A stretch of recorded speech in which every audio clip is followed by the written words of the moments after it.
Hi guys, welcome to my videos. So guys, today in this video I'm going to show you how you can find studs behind your drywall using a stud scanner so that you can effectively put in screw and other things that you need.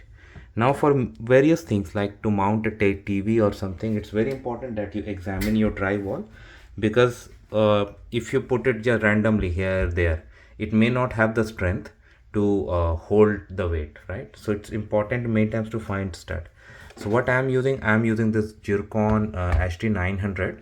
So it has got 4 modes. So right now I have put it on stud scan. So what you have to do, you have to put it on your wall. Okay, press the button. Now it's trying to find, just move very gently. Okay, keep moving, keep moving, keep moving. Now when you reach near, you get the indicator. You just slightly, and once you hit the center, now we have reached the center. So if you have the pencil, make a mark. Okay, so that if you put a screw here, it's gonna work. Now depending upon the tool you use, you should always read the manual how deep it can scan and any other consideration that you should be aware. But with this method, it really works well. So thanks for watching this video guys. Please subscribe to the channel. Thank you.